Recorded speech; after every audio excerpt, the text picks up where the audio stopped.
qu'on va voir aujourd'hui, c'est par rapport à la question de la Géoula.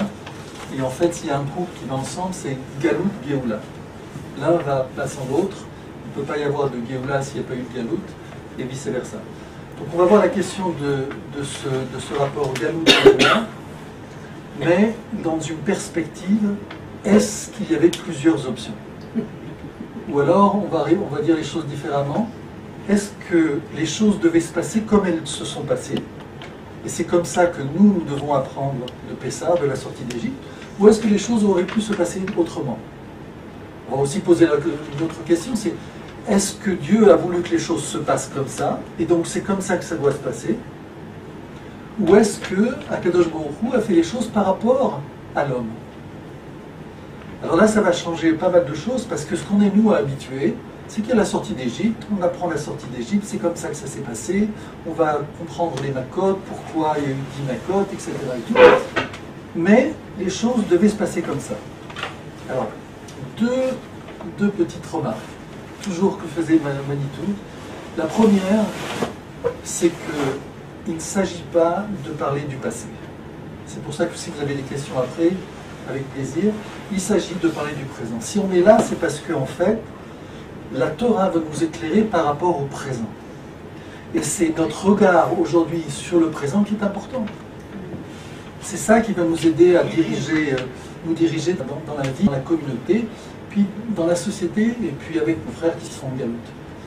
La deuxième chose, aussi souvent disait Manitou, c'est que le but, c'est pas de savoir. Savoir, n'importe qui peut savoir. Mais comprendre, c'est ça le plus difficile. Ce qu'il faut, c'est pouvoir intégrer le savoir que l'on acquiert dans une réalité, dans une expérience pour pouvoir faire les bons choix. Donc c'est dans cette perspective qu'on va parler de la sortie d'Égypte. Premièrement, le cadre de la sortie d'Égypte par rapport aux autres, on va dire comme ça, religions. Toutes les religions sont axées sur une mystique, une mythologie, une idéologie, un rapport avec Dieu, un rapport avec des textes. Nous, et le judaïsme, est principalement basé sur une expérience. On ne va pas expliquer aux gens comment, dans les textes, on va pouvoir sortir de l'esclavage. Nous avons expérimenté la chose. On part à partir d'une expérience. Il ne s'agit pas de foi. Il ne s'agit pas de savoir, de croire en Dieu. Si on ne croit pas, ça ne change rien de toute façon. Et puis comme disait Manitou, il vaut mieux y croire. Mais ce n'est pas la question. Ici, c'est vraiment un rapport avec la réalité, et par rapport à cette réalité, évidemment, quel est le projet d'Akadosh Baruch Hu par rapport à ce monde? Et dans cette réalité, eh bien, il y a des expériences à mettre en place, pas un savoir. Donc, on va apprendre de la sortie d'Égypte que c'est possible de sortir d'Égypte. C'est quelque chose qui est incalculable, inimaginable. Aujourd'hui, on est habitué, on sort d'Égypte, on a toute l'histoire, à Pessah, on se retrouve et on parle de la sortie d'Égypte. Mais en fait, quand on ramène ça dans la réalité, c'est pas possible. Rien que déjà dans notre réalité, sortir, le mot est fort, sortir de l'esclavage, on va dire les choses comme ça, sortir de notre aliénation. On est aliéné à notre cigarette, on est aliéné à nos tics, on est aliéné à nos réflexes, à nos modes de comportement. Tout ce qui est en nous qui fait que, même sans penser, eh ben, ça fonctionne.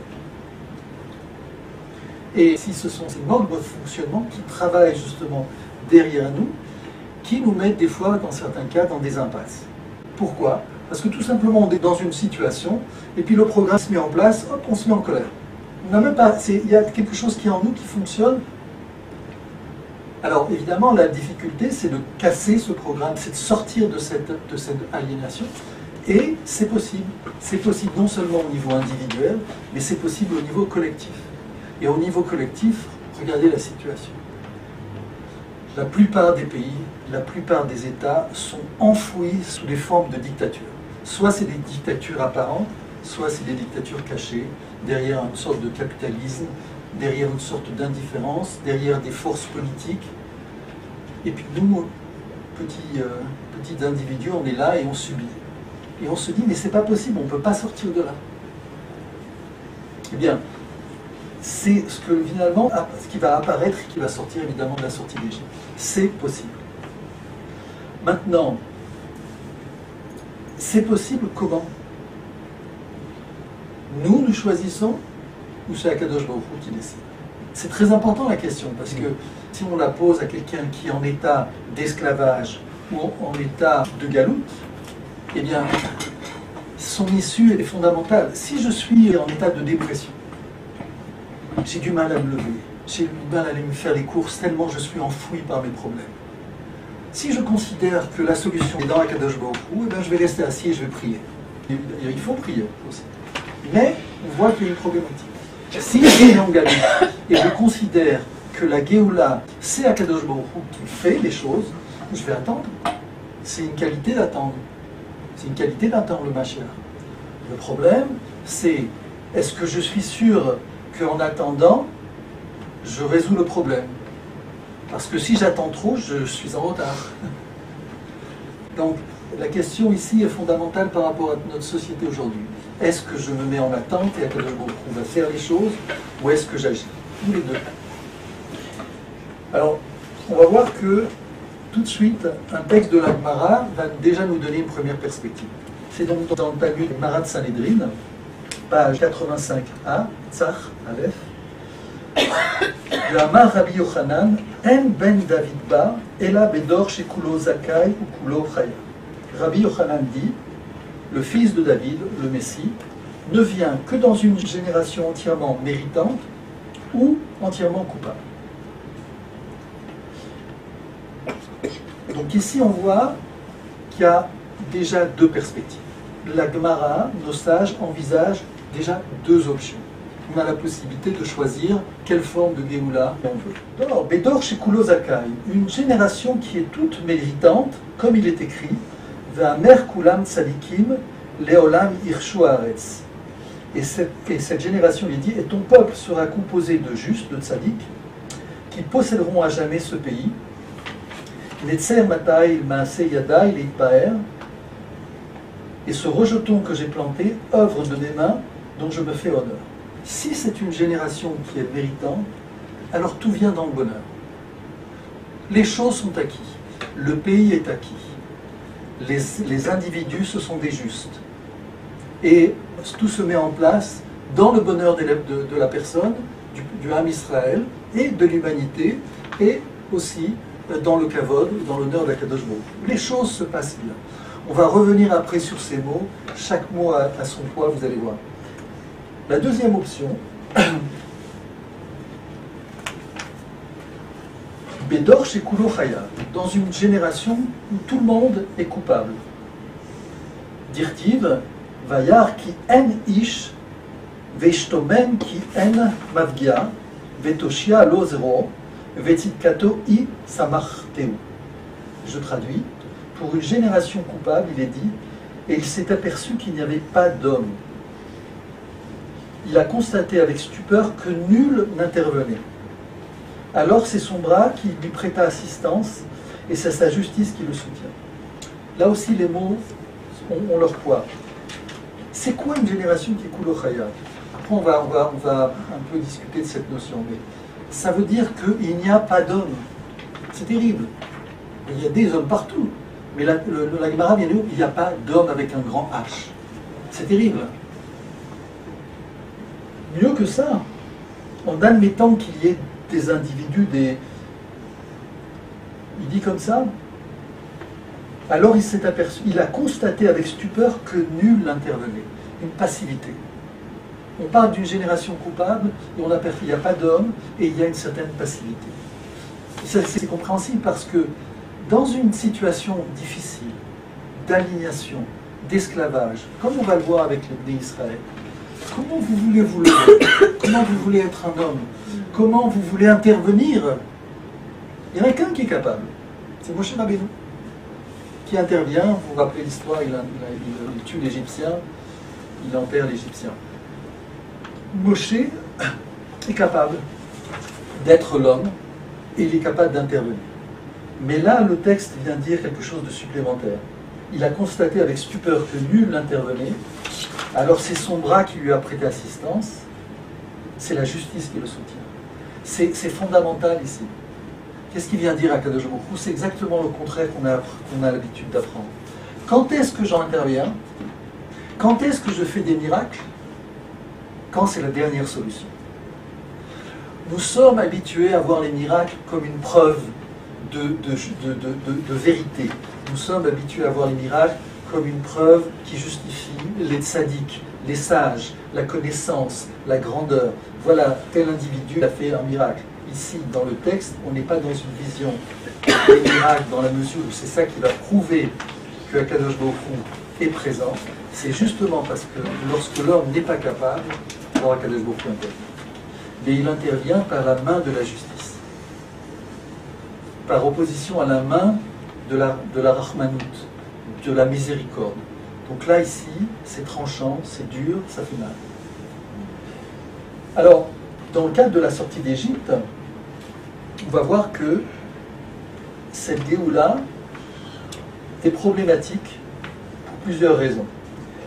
D'abord, ça va permettre de répondre à nos questions par rapport à où est le libre arbitre, est-ce que Dieu intervient ou est-ce qu'il nous demande d'intervenir.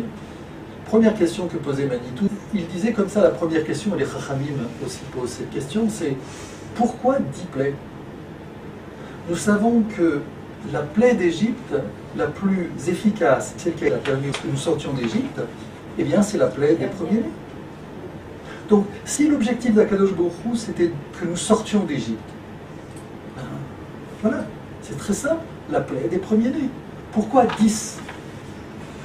Donc, ça veut dire qu'il y avait un autre projet derrière. Il fallait que les Bnei Israël sortent d'Égypte, ça aurait pu être la 10e plaie, mais il y avait d'autres raisons qui font qu'il y a eu 10 plaies. La deuxième question que posait Manitou, c'est on parle de la sortie d'Égypte, on parle de la libération, on fait Pessah, on mange, on fait la cache-route dans la maison, on fait le nettoyage de Pessah et on va fêter la délivrance dans la fête et dans la joie dans la famille. Mais ça a été tragique. La sortie d'Égypte a été tragique pour 2 raisons. D'abord parce que seulement un 5e est sorti d'Égypte, 4/5 sont restés. C'est énorme. Alors, une petite comparaison parce qu'on n'est pas loin quand même au niveau historique du siècle dernier, puisque nos frères sont partis, les innocents sont partis, 6 millions.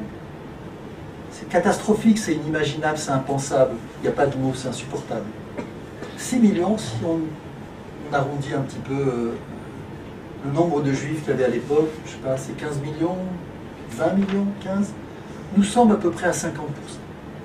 C'est-à-dire que notre Géoula que nous avons vécue aujourd'hui, c'est une Géoula qui se passe beaucoup mieux que la sortie d'Égypte. Puisque un 5e est sorti, 4/5 sont restés. Si on évalue par exemple, vous prenez la population des Hébreux en Égypte de 20 millions, un 5e, ça fait combien? 4 millions. Donc ici, on va prendre plus de précautions, cette perspective de délivrance qu'il y a au travers de la sortie d'Égypte. Bon, on va tout de suite éclairer la chose. En fait, on parle du début de la Géoula. Ce que nous fêtons à Pessah, c'est le déclenchement, les premières apparitions de la Géoula, et dedans il y a tout. Ce qui manque, c'est l'accomplissement. Mais tous les éléments de la délivrance sont, on va dire, le noyau, comme dans un fruit, le noyau est là. Ensuite, après, il faut que le fruit se développe, s'accomplisse, mais on voit que, en fait, si on parle de délivrance, si la sortie d'Égypte avait été vraiment la sortie d'Égypte, il n'y aurait pas eu d'exil. La Torah est claire. À partir du moment où il y a une Géoula, à partir du moment où il y a une délivrance, elle doit être totale. Nos prophètes, quand ils annoncent les temps messianiques, nous annoncent des temps messianiques où vraiment la résolution des problèmes de ce monde seront totales. Il n'y aura plus de souffrance, il n'y aura plus de mort, etc.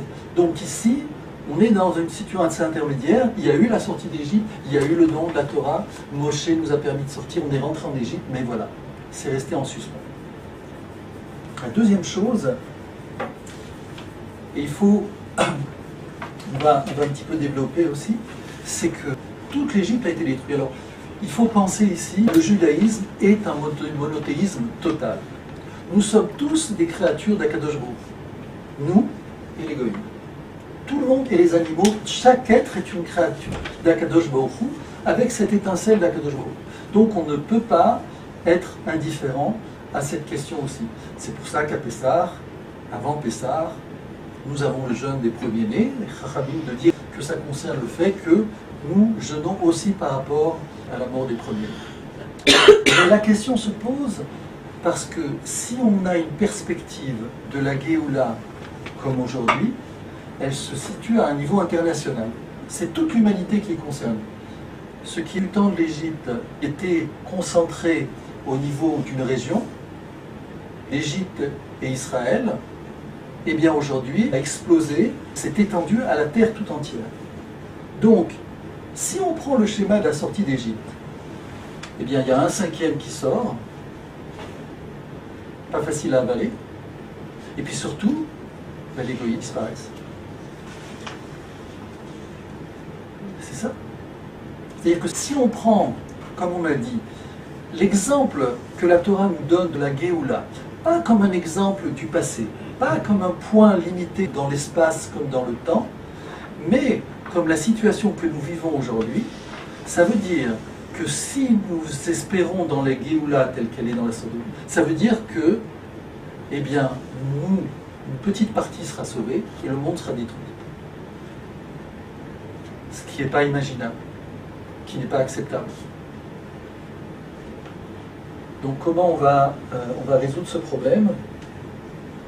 Vous remarquerez qu'au travers de tous les exils qu'on a vécus, il se passe quelque chose de très rythmé comme dans la sortie d'Égypte. On arrive dans un pays, on arrive en France, on arrive en Algérie, on arrive au Maroc, on arrive en Tunisie, on arrive en Pologne, et ils nous attendent. Voilà des Juifs qui vont pouvoir développer le pays, qui vont pouvoir nous aider dans notre économie, etc. Enfin, des gens avec une morale, avec un savoir. Et alors ils nous accueillent, comme en Espagne, comme en Angleterre, comme en France. Alors en Espagne, nous ont ouvert les portes et on est devenus des grands. Moi je me rappelle, dans ma famille, je sais qu'il y a eu un conseiller chez un roi d'Espagne. Voilà, on tous, chacun de vous, vous avez comme ça un parent qui a été chez les grands, conseiller. Ça démarre avec donc Yosef qui arrive en Égypte. C'est beau, on nous attend, on nous ouvre les portes et on va proposer au pays dans lequel on est des solutions. On va amener le pays comme on a amené l'Espagne à les plus grands auteurs. Magnifique. Et puis après, ça commence à sentir le moisi, comme on dit.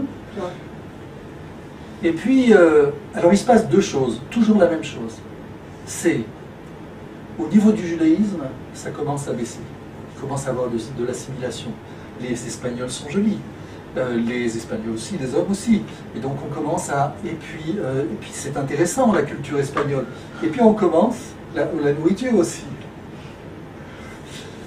Et puis on s'assimile. Et donc au niveau de la Torah, au niveau de l'identité, les choses peu à peu s'effritent. Et on finit par ne plus avoir vraiment une identité, mais quelque chose de l'ordre que Manitou appelle, c'est ce qu'il appelle le christianisme. C'est quoi le christianisme? C'est du judéo quelque chose. Ils ont un lien avec la Torah, puisqu'ils parlent de l'Ancien Testament, mais elle est adaptée. Alors évidemment, il faut prendre avec les pincettes ce que disait Manitou, mais c'est ça que ça veut dire. C'est-à-dire que dès qu'on commence à adapter le judaïsme à la sauce d'une culture, c'est déjà autre chose. La Torah, c'est la Torah. Et donc, petit à petit, il va y avoir une assimilation, et en même temps que cette assimilation, qu'est-ce qu'il va avoir? L'antisémitisme. Et on va avoir exactement le même, dans tous les exils, exactement le même rythme. Et c'est ce qui apparaît en Égypte. Alors là, on revient à la question, c'est la faute ou c'est la responsabilité à qui? Alors là, je vais vous amener un texte de Maïmonide qui est extraordinaire. Donc les Shmona Prakim, le traité des 8 chapitres. Et alors, voilà la question qui est posée. Il a été dit à Abraham, dans le Sefer Bereshit, 15, verset 13, Vayomer le Abraham, Yado ateda, ki ger yezaracha be'eretz lo lahem, va'avdun, ve'ridu otam, 400 shana, Vegam agoy asher avdu dan anochi. Ve'acharechem yitzu bechutz gadol. Tu voulais dire quelque chose? Non, c'était la prononciation d'un mot. Ah, j'ai une prononciation belge, c'est ça que tu veux? Alors, donc, la traduction. Sache-le bien, ta postérité séjournera sur une terre étrangère, où elle sera asservie et opprimée durant 400 ans. Je répète, Akadosh Baruch Hu annonce à Abraham que sa postérité séjournera dans une terre étrangère, qu'elle sera asservie, opprimée, et cela pendant 400 ans. Donc c'est prévu. Donc on revient à notre première question au départ. Ici, c'est annoncé par Akadosh Baruch Hu, on n'a pas le choix. Voilà, déjà, dès le départ, nous allons descendre en Égypte, nous serons servis et nous serons opprimés. Donc c'est pas nous qui décidons, c'est Akadosh Baruch Hu. Il y a un problème. Quel rapport moi j'ai avec Abraham Avinu? J'étais en Égypte. Quel rapport j'ai avec Abraham Avinu? Qu'est-ce que j'ai fait pour souffrir de ce décret? Quel rapport j'ai? Moi je suis en Égypte, je suis descendu avec mon père, mon grand-père Yosef, on était tous en famille, et puis je suis descendu, et puis je me suis retrouvé en Égypte, j'ai commencé à...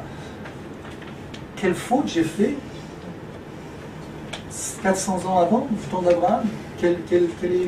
Il y a quelque chose qui ne s'accorde pas avec la pensée juive. Ce n'est pas possible que nous soyons punis de quelque chose en avance. Ça ne colle pas. Et c'est ce que va nous expliquer Rambam. Ça ne marche pas. Cette façon d'imaginer, de voir les choses, et je l'entends, je l'ai entendu, vous allez l'entendre dans plein d'endroits, même dans des synagogues, même dans des conférences, à savoir que Dieu avait décidé que nous allons en Égypte, et donc c'est comme ça que ça devait se passer, que c'est comme ça que ça s'est passé, et c'est comme ça qu'il faut prendre les choses, il faut accepter. Eh bien, Rambam, et on va le lire ensemble parce qu'il a vraiment les mots justes, chaque mot est adapté et à sa place, il n'y a pas mieux que lui pour dire les choses. Il va dire comme ça. Si les Égyptiens étaient contraints d'assujettir et d'opprimer les Hébreux, pour quel motif Dieu a-t-il châtié les Égyptiens? En d'autres termes, Kadosh Baruch Hu a décidé que nous allierons en Égypte et qu'on serait opprimés, etc. Et tout. Les Égyptiens n'existaient pas encore. Donc, pourquoi tu les punis? Pourquoi tu punis les Égyptiens? Ils sont pas encore là. Qu'est-ce qu'ils ont? Tu annonces qu'ils vont être esclaves chez les Égyptiens. Ben, voilà, ils sont obligés. Puisqu'ils sont obligés, donc on ne peut pas les punir.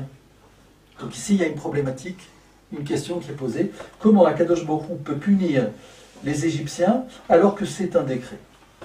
La réponse, la voici. Vous voyez, c'est fantastique. C'est que cette parole de l'Écriture doit s'entendre comme si Dieu avait dit que parmi ceux qui naîtraient dans la suite des temps, il y aurait des transgresseurs et des observateurs. Ceux qui seraient fidèles à la promesse d'Abraham, des hommes vertueux et des impies. C'est-à-dire qu'ici, il va poser la question du libre arbitre. Akadosh Baruch Hu vient annoncer quelque chose à Abraham. Derrière cette annonce, Akadosh Baruch Hu sait, et c'est son projet, il est basé là-dessus, que celui qui est fidèle à la parole d'Akadosh Baruch Hu, qui est fidèle à la morale de nos déavotes, eh bien celui-là, en tant qu'homme vertueux, il n'y a aucune raison qu'il soit puni. C'est inconcevable. On va le voir aussi si on a un peu de temps dans le Orach Chaim Akadosh, il en parle, il donne, c'est clair.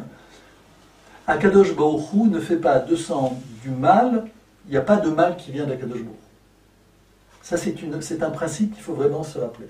Donc, ici, il va dire comme ça, rien dans la parole divine n'obligeait en aucune manière l'impie à devenir impie. Et l'homme vertueux à devenir vertueux, au contraire. Quiconque parmi eux a été impie, il l'a été en toute liberté. Eût-il voulu être vertueux, il eût pu l'être sans entrave.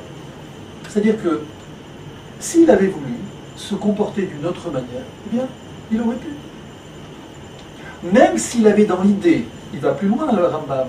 Même s'il avait dans l'idée de se conduire de manière vertueuse et qui s'est conduit de mauvaise manière, il est responsable. On le sait. Combien de fois nous on agit en pensant faire bien, puis on se plante. Donc c'est pas quelque chose qui est... Donc ici, c'est très simple. Le Rambam nous pose déjà les choses de manière claire et simple. Nos actions ont des conséquences. Donc il vaut mieux justement les apprécier à l'avance. Il va dire comme ça, tout homme vertueux qui l'eût voulu, qui eût voulu être impie, aurait pu l'être sans entrave. Donc ici c'est vraiment le libre arbitre. Car les paroles divines ne s'appliquent pas à telle ou telle personne en particulier, qu'elle puisse prétendre avoir agi en vertu d'une prédétermination. Le Rambam est clair, on n'agit pas en vertu d'une prédétermination. Nous ne sommes pas dans le Mektoub de l'islam. Quand on voit justement comment se comporte l'islam par rapport à ce principe, c'est affreux. Parce que toute l'immoralité est permise. À partir du moment où je suis déterminé, j'ai été prédéterminé pour agir d'une certaine manière, je suis libre de responsabilité. C'est terrible, parce que tout le mal est permis. Donc ici, Rambam pose les choses de manière claire. Nous sommes responsables de nos actes, il n'y a pas de prédétermination. Elle ne s'applique pas à la généralité, car chaque personne gardant son libre arbitre conformément à sa position originelle. Alors, il y a une petite différence entre la collectivité et l'individu en particulier. Nous sommes au niveau du libre arbitre, on est libre. Au niveau de la collectivité, c'est différent. Je vous donne un exemple. Chacun de nous a pu faire l'Alia en son temps, quand les choses se sont préparées, quand les choses lui convenaient, quand il a pu. Mais l'Alia, dans le principe au niveau du klal, elle a été posée. Avec Herzl, avec Weizmann, avec la déclaration et Ben Gurion, au niveau du klal, c'est fait. Il n'y a pas de libre arbitre. Le libre arbitre, et là ça prend forme par rapport à aujourd'hui, c'est chacun. La Géoula est là, elle est déjà installée, puisque à partir du moment où la collectivité d'Israël est en Israël, c'est ça la Géoula. Au niveau des individus, chacun prend le train ou ne prend pas le train. C'est au niveau de l'individu qu'il y a un libre arbitre, de choisir ou de ne pas choisir. En fait, la question se résume à ça. Est-ce que je choisis d'aller dans un chemin ou est-ce que je choisis d'aller dans un autre chemin? À chaque moment, on est dans cette perspective de ce choix. Nous choisissons à tout moment. En matière de communication, c'est fondamental. Parce que c'est en sachant qu'une personne choisit d'agir qu'on est en mesure d'aider la personne à résoudre des problèmes. Si nous agissions contre notre gré, alors il n'y a pas de levier pour pouvoir aider la personne. Mais si on est conscient que quelque part, à un moment donné, la personne a choisi d'agir de cette manière, alors on peut l'aider. Et donc si on fait un petit peu attention à notre quotidien, eh bien on s'aperçoit qu'à un moment donné, on fait un choix.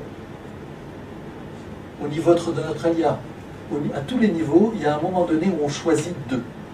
Donc, ici, la question est claire chez le Rambam. Qu'est-ce que veut nous dire ici Rambam? S'il nous dit que finalement, tout est une question de libre arbitre. Donc, comment maintenant on va répondre à la question? Oui, mais malgré tout, le texte dit bien que dans 400 ans, vous serez esclave, vous serez assujetti. Et comment tu réponds à la question, Rambam? La réponse, elle est très simple. Il n'a jamais été dit que nous descendrons en Égypte. C'est pas marqué. Et on le voit aussi dans le texte dans Shemot, c'est pas dit. On aurait pu, et le Or Chaim aussi développe cette idée, on aurait pu aller dans un autre exil, avec des gens peut-être moins sauvages. Mais voilà, la condition dans laquelle nous étions, nous ont amenés en Égypte. Un des thèmes fondamentaux de Manitou, c'était par rapport au rapport au conflit entre Joseph et ses frères, qui a fait que Joseph est descendu en Égypte. Mais encore une fois, c'était pas obligé. Non seulement c'était pas obligé, mais nous n'étions pas obligés de nous comporter de cette manière en Égypte, de la même manière que les Égyptiens n'étaient pas obligés de se comporter comme ils l'ont fait. Et la question donc se pose par rapport vraiment au libre arbitre. Nous aurions pu faire une galoute autre en Égypte. Mieux que ça. Aujourd'hui, on a Internet. Aujourd'hui, on a les avions. Aujourd'hui, on a les portables. Pas besoin d'aller en galoute. Si vous voulez, on veut faire du travail avec la galoute, voilà, notre ami expert comptable travaille avec la galoute à distance. Il fait quelques petits voyages. Il n'y a pas de problème. On peut faire le même travail que les Hébreux ont été censés faire, par exemple, en Égypte, si c'était des shlichim, à distance. Ou mieux encore, en restant en Israël, il n'y aurait pas eu meilleure réussite. Parce que tous ensemble, étant juste après Abraham, Yitzhak et Yaakov, Israël, on serait resté dans le pays, on l'aurait développé, on aurait fait un pays adorable. Et puis les nations vous auraient vu, et puis bon, vous serez venus, ah bon, comment vous faites avec vos migrants, comment vous faites avec le racisme, comment vous faites avec l'économie. Voilà. Donc, tous les événements pour lesquels on est habitué dans une certaine lecture, c'est comme ça que ça doit se passer, non. Et ce n'est pas obligé que ça se passe comme ça. Et alors, Rambam va continuer avec la question « Et j'endurcirai le cœur de Pharaon ». Là aussi, on retrouve la même idée. Si c'est Akadosh Baruch Hu qui endurcit le cœur de Pharaon, alors c'est pas lui qui empêche des Hébreux de sortir, c'est Akadosh Baruch Hu. Donc pourquoi encore tu vas le punir? Et quel est ce jeu qui consiste à l'endurcir Il va répondre. En réalité, Pharaon et ses hommes ont péché librement. Quand on dit Pharaon et ses hommes, une petite parenthèse que aussi donnait Manitou, qui nous échappe. Quand on regarde notre réalité, ça nous semble évident, mais quand on regarde l'Égypte, ça ne nous semble pas évident. Mais quand on dit Pharaon et les autres, c'est aussi les Juifs. Et il y avait des Juifs, des Hébreux, qui étaient sortis de Goshen et qui s'étaient développés dans le pays et qui étaient la cour du roi, ce qu'on appelait les Anachim. Dans le texte, des gens importants qui conseillaient Pharaon. Et c'est une identité ici juive qui s'assimile et qui choisit d'être égyptien. Et là, on voit qu'il va y avoir un conflit qui va se poser. C'est je suis hébreu ou je suis égyptien? Je suis hébreu, je sors d'Égypte, ou je suis égyptien et je reste en Égypte. Et il faut rester en Égypte. Donc on va voir qu'ici il y a un conflit qui va se passer à l'intérieur même de la nation d'Israël, comme aujourd'hui. Bien nouveau. Et donc, Rambam nous parle de Pharaon et ses hommes ont péché librement sans avoir subi aucune contrainte, aucune nécessité. Ils ont molesté les étrangers qui se trouvaient parmi eux. Ils se sont comportés à leur égard d'une manière absolument inique, comme l'expression de l'Écriture. Il dit à son peuple, voyez la population d'Israël surpasse et domine la nôtre, eh bien usons d'expressions contre elle. C'est le début de la paracha Shemot, je ne sais pas si vous vous rappelez, où on nous apprend qu'il y a un nouveau roi qui se lève et qui sort des décrets, qui décide que maintenant il faut s'occuper des Juifs et il faut un petit peu s'en méfier et commencer à les combattre. Eh bien, à ce niveau-là, le Rambam précise, il n'y avait aucune obligation chez le pharaon d'agir comme ça. Il aurait pu agir autrement. De la même manière que le premier pharaon au départ a accueilli Yosef. Quand Yosef est arrivé en Égypte, il s'est retrouvé carrément vice-roi. Donc, ça n'a rien à voir entre l'exemple de Yosef et puis les Hébreux au moment de la sortie d'Égypte. Il s'est passé quelque chose. Eh bien, encore une fois, c'est la volonté de chacun, à la fois de Pharaon, à la fois du peuple égyptien, à la fois des Hébreux qui s'étaient assimilés, et à la fois des Hébreux qui étaient dans l'Eretz Goshen. Donc maintenant que j'ai présenté cette idée, je vais la développer. Qu'on voit que finalement, qu'est-ce que dit Akadosh Baruch Hu à Abraham? C'est pas qu'il lui dit tu vas descendre en Égypte, ta descendance va être esclave et va être assujettie. Non. Ce qu'il lui dit, c'est si ta descendance commence à avoir un doute sur son identité, sur son pays, sur ses droits, à ce moment-là, ce qui se passe de manière naturelle, ils descendent en exil. Quand quelqu'un ignore qui il est, eh bien il s'en va à la recherche de lui-même. Il va en Inde, il va en Australie, il sort de chez lui, il va se chercher, comme on dit. Et en allant se chercher, il va trouver, il va comprendre que là où il est, c'est pas chez lui. Donc en fait, qu'est-ce qu'il dit à Kadosh Baruch Hu? Ta descendance, si elle a un problème au niveau identitaire, la seule manière de pouvoir découvrir quelle est son identité, c'est d'aller en exil. Et c'est ce qui se passe. Mais qu'est-ce qu'il lui dit à Kadosh Baruch Hu? C'est beaucoup plus profond et beaucoup plus... C'est d'une générosité immense. Qu'est-ce qu'il lui dit? Toi, tu es juste. Toi, tu as confiance en moi. Abraham, à aucun moment, ne pose la question ouais, mais tu sais comment tu me promets tout ça, là, tu me dis que je vais avoir des bénédictions, mais il ne s'agit pas de ça. Le texte le dit, Abraham a la émouna dans Akadosh Baruch Hu. Il n'y a aucun problème chez Abraham. Mais Abraham connaît sa descendance. Il connaît sa descendance déjà dans sa famille. Il sait que d'un côté il y a Yitzhak, et d'un autre côté il y a Ishmaël. Il va y avoir séparation. Il sait, et il voit bien dans les problématiques qui apparaissent, est-ce qu'il le sait, ou est-ce qu'il le pressent, ou est-ce qu'il le voit en prophétie, mais il voit qu'à un moment donné, au niveau de la descendance de Yitzhak, il va y avoir aussi une rupture, un éclatement. D'un côté, Ésaü, d'un côté, Yaakov, qui va devenir Israël. Donc, on voit bien que la descendance d'Abraham n'est pas assurée. Donc Abraham, il n'a aucun doute sur lui-même, il a un doute sur sa descendance. Eh bien, Kadosh Baruch Hu, qu'est-ce qu'il va lui dire? Eh bien, tu sais quoi? Tu n'as pas à t'inquiéter. Parce que même cette descendance qui sera rebelle contre moi, eh bien, j'ai un plan pour les faire revenir. Tu n'as pas à t'inquiéter. C'est vrai que je vais les attraper et les faire sortir un petit peu de force, mais je t'assure et je te promets que je ne vais pas les laisser s'enfoncer, se perdre. Ta descendance sera finalement, à la fin des temps, présent à Yerushalayim, avec le Beth Amikdash, avec le Mashiach, etc. Et voilà le plan. Donc à ce moment-là, c'est plus la même chose. C'est Akadosh Baruch Hu donne des certitudes dans l'épreuve que si les Bnei Israël se comportent d'une certaine manière, même dans la pire des solutions, eh bien Akadosh Baruch Hu est là pour nous tirer de la flamme. Mais on voit bien que c'est la pire des solutions. C'est-à-dire que c'est une partie du peuple qui va vouloir sortir d'Égypte, l'autre qui s'assimile et qui va se mettre en conflit par rapport à ceux qui veulent sortir, les Égyptiens, enfin, le balagan. Et alors, ce qui est intéressant, c'est que dans la même paracha, juste avant, ou juste après, je ne sais plus, Akadosh Baruch Hu fait ce qu'on appelle l'alliance des morceaux.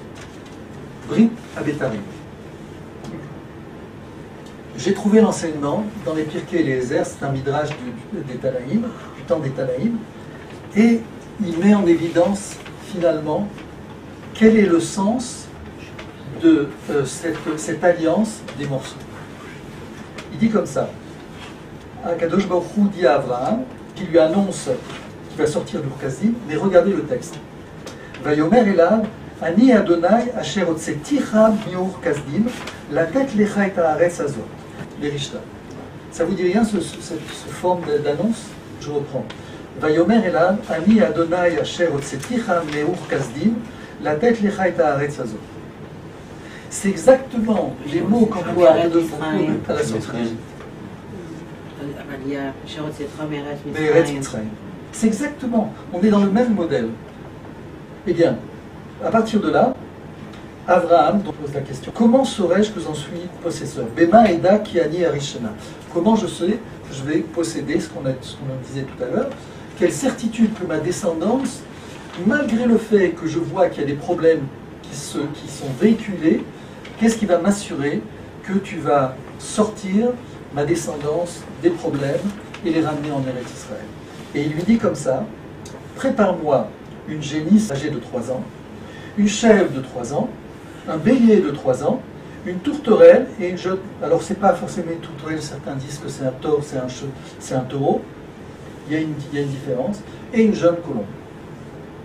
Abraham prit tous ces animaux, je lis directement en français, pas en hébreu, on va plus vite.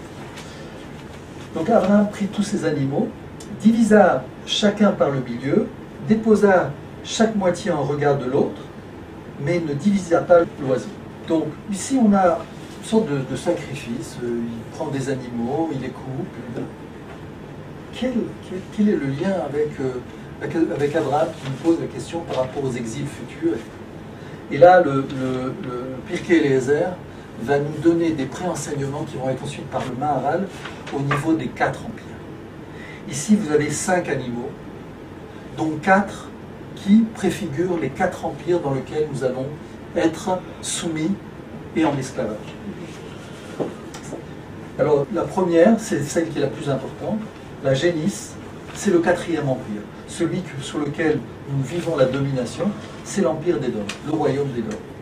Le 3e, la chèvre, c'est l'empire de Grèce. Alors, par rapport à la Grèce, c'est l'histoire des Maccabim, c'est Hanouka. Certains Chachamim de dire que c'est un exil à l'intérieur d'Éret Israël. Mais, en tout cas, c'est un empire. Le bélier, c'est donc la Perse et Médie.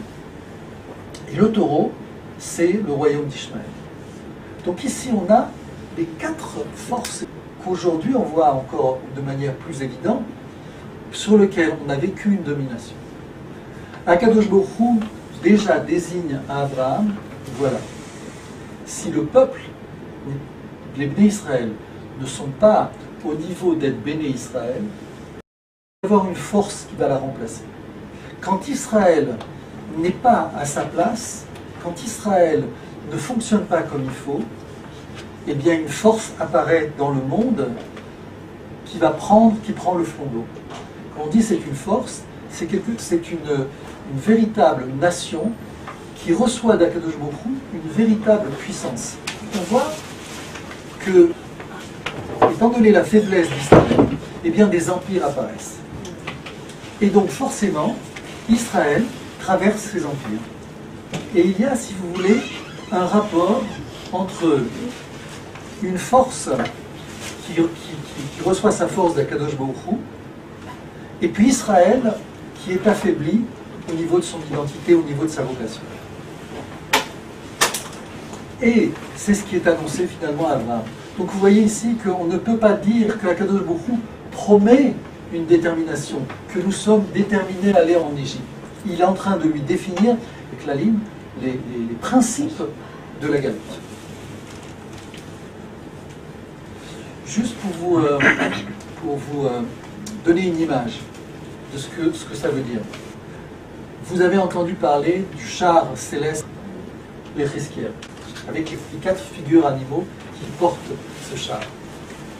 En fait, Manitou l'expliquait, et je pense qu'ici il y a des enseignements de la Kabbale derrière, bien qu'il ne le disait pas, c'est que, en fait, ce n'est pas les 4 animaux qui devaient porter la couronne d'Hachem. C'était Israël.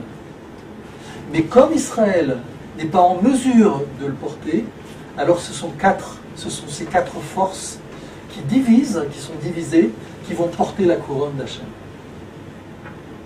Mais, à l'origine, c'était Israël. Mais comme Israël n'est pas en mesure de le faire, eh bien, ce sont ces forces qui prennent le relais. Et c'est toujours comme ça quand vous regardez. Quand on n'est pas capable d'être au niveau que nous devons être, des événements se déroulent et nous sommes pris et quelque chose prend le relais sur nous. On voit que ici, il y a un rapport entre les nations et nous. Quand nous sommes à notre place, les nations sont à leur place. Quand nous ne sommes pas à notre place, les nations aussi ne sont pas à notre place. Comment ça se traduit? Je vais expliquer les choses.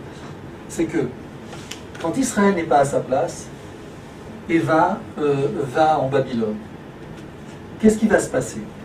Babylone est la force culturelle présente, celle qui accueille Israël.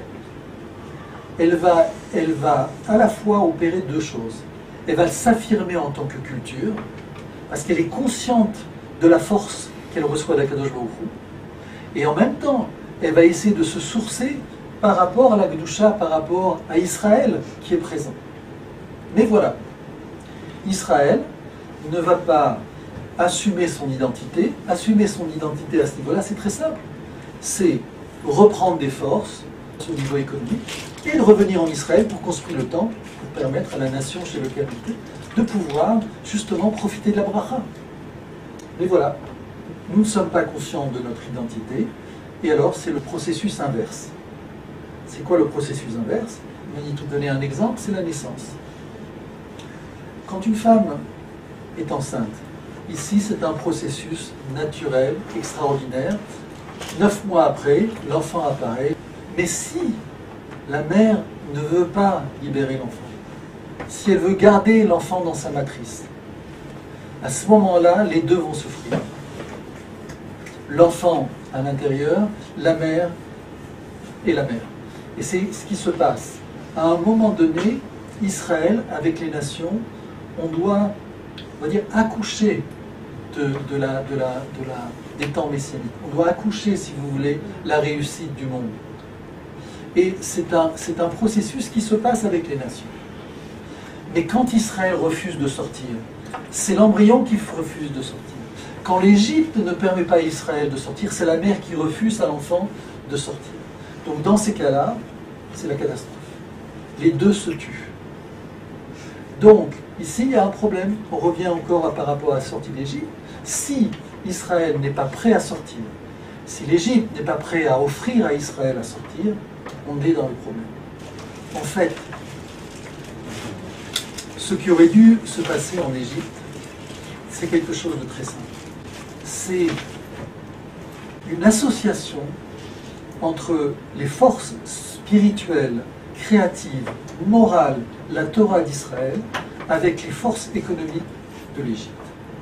Exactement ce qui s'est passé entre Yosef et Paro. Imaginez dans la Torah combien de personnes rêvent. Combien de personnes ont une inspiration prophétique que la Torah nous dit? Très peu. Il y a Yosef qui rêve, il y a Yaakov rêve, il y a Abraham aussi, il y a Bilam, mais il n'est pas juif, il y a Moshe, mais très peu. Et puis, il y en a un, c'est Paro. Paro est un individu qui n'est pas juif et qui a une relation avec la prophétie. Comme par hasard, ce pharaon-là, donc qui a un lien et qui est lié au monothéisme, il va rencontrer Yosef. Il n'y a pas de hasard. C'est quand il y a un Yosef, alors un pharaon qui rêve, ils peuvent se rencontrer. Quand il n'y a pas un Yosef, eh bien, il n'y a pas un pharaon qui rêve. Ça va ensemble. Donc la génération d'Israël telle qu'on était en Égypte, on ne pouvait pas avoir un autre pharaon que celui qui nous a servi. On n'était pas les mêmes, donc lui était aussi différent. Il y a un couple ici qui va ensemble. Et, par voie de conséquence, ce qui devait se passer au niveau de la sortie d'Égypte, c'est que le pharaon nous aurait ouvert les portes, comme il l'a fait à Abraham. Bon, ça c'est un peu avec Abraham, c'était un petit peu particulier, mais toujours est-il qu'il a fait sortir avec des biens, il a accompagné à la frontière, et Abraham est sorti avec des richesses et avec Sarah. Eh bien, là, il aurait dû se passer la même chose. Le pharaon aurait dû accompagner Israël, qui était prêt à sortir, nous accompagner jusqu'à l'entrée, jusqu'en Israël. Il aurait attendu dans un petit hôtel, le temps qu'on construit le Beth Amikdash, et il aurait pu faire les sacrifices qui sont prévus pour les Umot au Beth Amikdash. Mais voilà.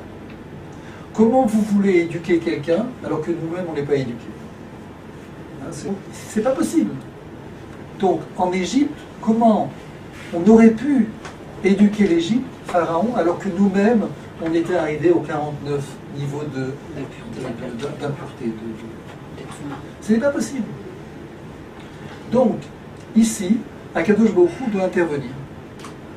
Et c'est exactement ce qui est marqué, quand je reviens tout au début, par rapport à ce que dit la Gemara, quand il n'y a pas d'homme, pour une génération coupable, il s'est aperçu qu'il n'y avait pas d'homme, il a constaté avec stupeur que nul n'intervenait, donc, avec son bras, Beyat Chazaka ou Bizroa Netuya, il lui prêta assistance, et sa justice qui le soutient.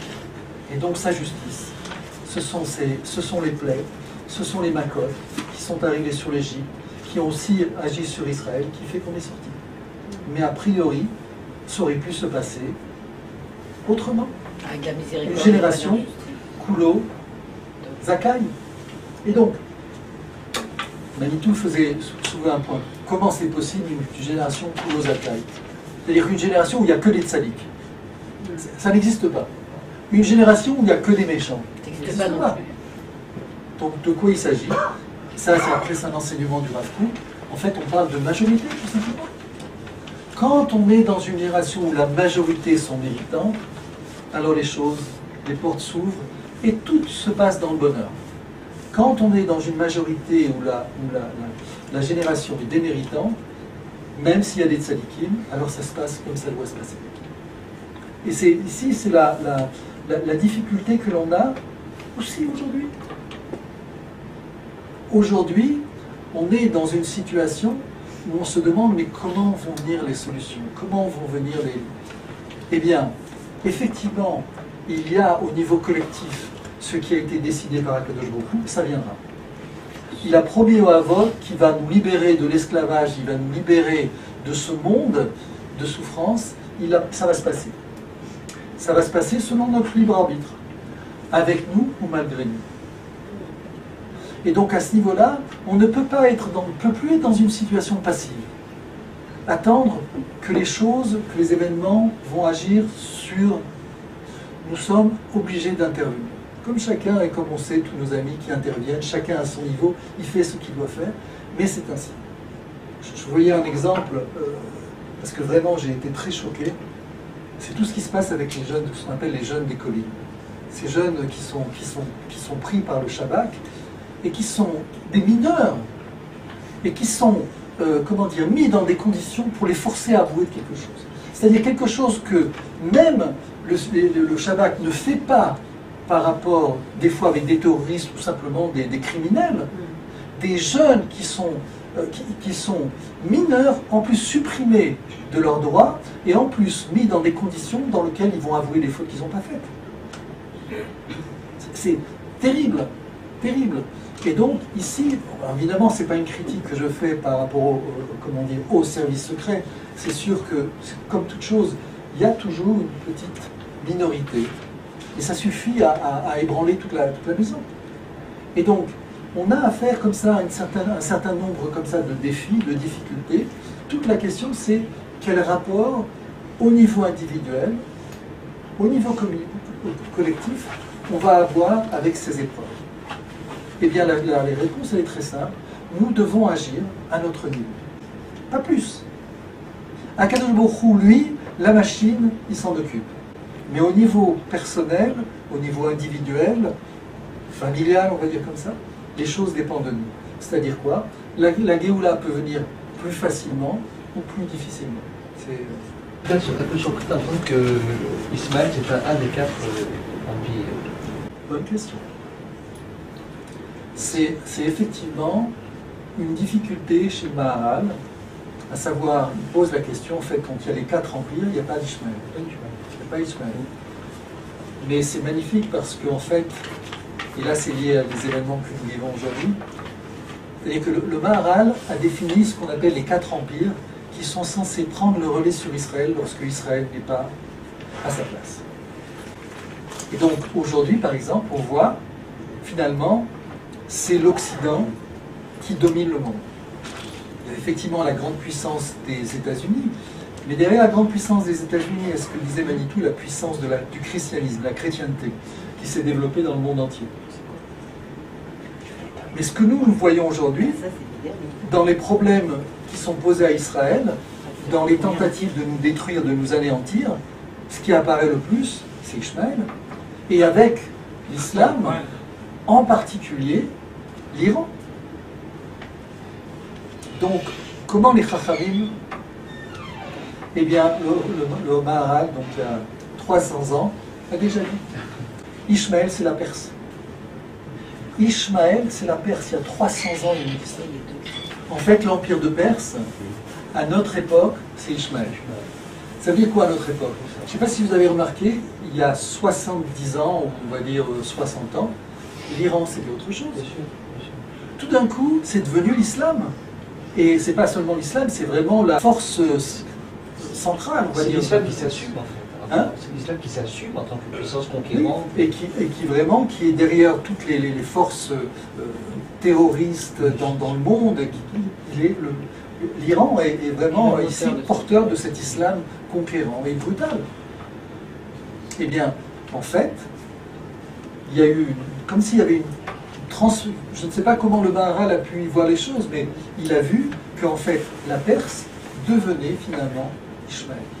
Alors, ce qui est intéressant, c'est que Pirkei Eliezer met en évidence une chose qui m'avait échappé jusqu'à présent, c'est que nous, on est habitués, ce que j'expliquais, c'est qu'il y a tel empire qui nous domine, on s'en sort plutôt, comme on s'est sorti d'Espagne, et puis l'empire s'écroule. Et puis il y a un autre qui vient. Et alors aujourd'hui, donc, on est dans l'empire d'Édom, et donc il est appelé à s'écrouler pour faire apparaître la force d'Israël. Encore une fois, si Israël veut bien se mettre debout, sans avoir dans l'idée de dominer les nations, au contraire, de participer, eh bien, en fait, on voit qu'il se passe autre chose. C'est-à-dire qu'en même temps que vous avez remarqué que le monde occidental, avec aujourd'hui en phare l'Europe, en même temps que l'Europe veut s'affirmer comme une puissance particulièrement devant les États-Unis, il y a d'autres empires qui veulent s'affirmer aussi, des anciens. La Turquie, tout d'un coup, la Turquie veut garder. L'Angleterre, chacun, eh bien c'est ce que dit Pirkei Eliezer. Il dit il y a 3 temps. Pourquoi il y a 3 animaux à chaque fois dans Pirkei Eliezer, on a vu dans le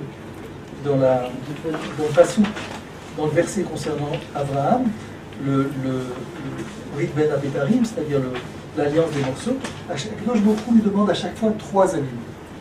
Ben, le Pirkei Eliezer va dire ce sont 3 temps. Premier moment, l'empire domine, tout seul. Ensuite, l'empire s'associe avec un autre empire, et un 3e temps où ils se mettent tous ensemble. Je ne sais pas si vous l'avez remarqué, mais on voit en tout cas entre l'islam, la Perse et l'Occident, il y a une sorte de collaboration dans l'initiative d'essayer de nous faire tomber, de nous nuire. Même si Akadosh Baruch Hu a regretté de voir qu'Ishmaël, la Torah elle-même est prédite qu'Ishmaël fait tchouva. Fakveru Oto, Yitzhak, Ishmaël Banav, c'est Ishmaël qui est né, on aurait dû présenter d'abord Ishmaël et après Yitzhak. Après, quand Ishmaël meurt, Vaïkva, Rachid mentionne là-bas qu'on utilise le terme de Vaïkva que pour un tzaddik. Donc Ishmaël, on n'a pas à s'inquiéter, ça va s'arranger. Maintenant, le Rav Mizrahi, on s'est connu à Lille. À l'époque, je m'occupais de la jeunesse et lui aussi s'occupait de la communauté. Donc, il est appris de sagesse. Alors, monsieur avait posé la question. Qu'est-ce qu'on attend de nous? On attend de nous d'être des frères. Quand on voit tout le sefer de Bereshit, il commence par Hashomer Achanochi, quand Caïn tue Abel, et Dieu lui demande où est Abel. Il dit est-ce que je suis le chômeur de mon frère? Mais comment le sefer Bereshit se termine quand Yehuda se propose à être esclave à la place de Binyamin, qui arrive à l'échouer, je suis son garant. Donc au début, aucune garantie, on n'est pas responsable de son frère, et ça finit sur la responsabilité. Mais en vérité, ce qu'on attend de l'homme, c'est Moshe et Aaron. Quand Moshe veut être dans le buisson, il reçoit la mission, il dit à moi, à Dieu, Shalwa, Beyad, Shlachna Beyad Tishlach. Envoie un autre envoyé et pensez à Aaron, son frère. Parce qu'Aaron avait 3 ans de plus que lui. Il dit, Shlachna Beyad Tishlach. Et quand Moshe hésite, alors Dieu lui dit, t'inquiète pas, va vers Aaron et il va venir vers toi et il sera content dans son cœur. Il sera content que c'est toi qui as été choisi pour diriger le peuple d'Israël. Donc il faut régler le problème de la fraternité et ça ressemble à l'idée de Yadoat et Darkegay et Vezar Chabez Dolaem Vavdou Veinu Tamar Bameot Shana c'est il ne fallait pas vendre son frère. Quand on est capable de vendre son frère, alors on reçoit Abraham Oshanavi. C'est ce que... Si Israël assume son rôle. C'est la problématique de la sortie d'Égypte.